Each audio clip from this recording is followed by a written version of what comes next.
السلام عليكم ورحمة الله وبركاته أصحابتي كسو دوادا موقال عصب maanta muuqaalkeenu wuxuu ku saabsan yahay xaalad inta badan bukaanada ee aad ugu adagtahay fahamkooda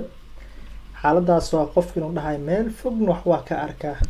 meel dhowna wax waa ka aqri karaa aragayga waa fiican yahay laakiin doctorku wuxuu leeyahay aragaaga ayaa daciif ah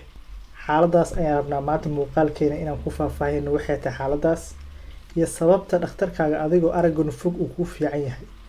aragaaga dhowna aad wax akhri kartid laakiin oo laga yaabo inuu okiyaal kuu qoran maanta muuqaalkeena midaas ayuu ku saabsan yahay mar kale waani waa doctor Yaxyaa ugu barteen muuqaalada ku saabsan indhaha iyo aragga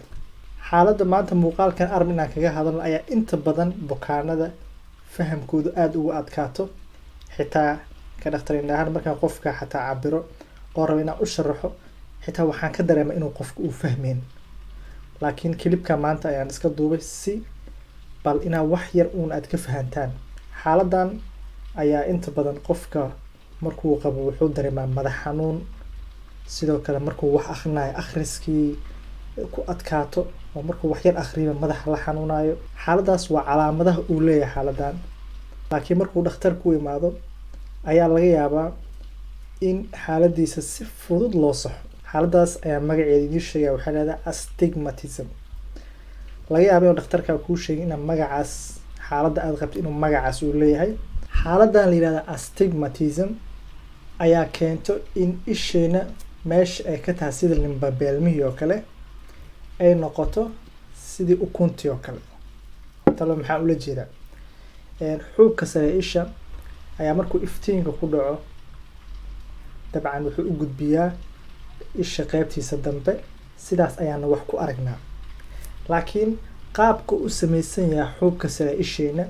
ayaa inta badan qiyaastii waxa waaye sidaan oo kale sida browniga ama sida limbabeelmahan hadda maadaama gacanteeda hadeertan aan heli karay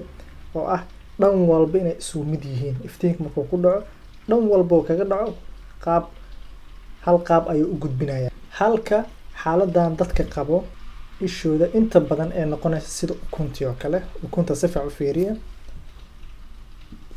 hal dhinacna waa u dheer tahay hal dhinacna waa gaaban tahay oo dhererka balaca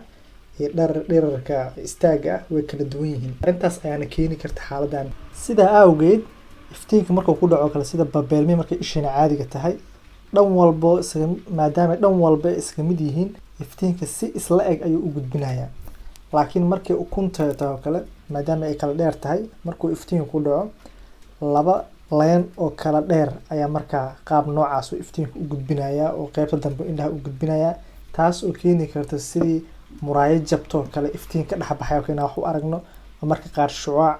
marka qaar xitaa habeenkii markii qofka uu darawalnimo uu sameynayo kale xataa inuu arko iftiinka markaa ilayska baabuurta ka soo baxayo iftiin kala jajaban oo kala dheer oo kale inuu qofku arko qofka markuu xaaladaas qabo ayaa waxyaabaha lagu saxa ah okiyaal sidoo kale baliisha contact lens loo yaqaano ama dadka qaar waxaa lagu saxa LASIK surgery marka haddii xaaladan qabtid waxaan rajeynayaa inaad fahantid waxay tahay xaaladan sidoo kale cunto gooniyo loo cunayana ma jirto waa saddexdan qaab aan sheego ah okiyaal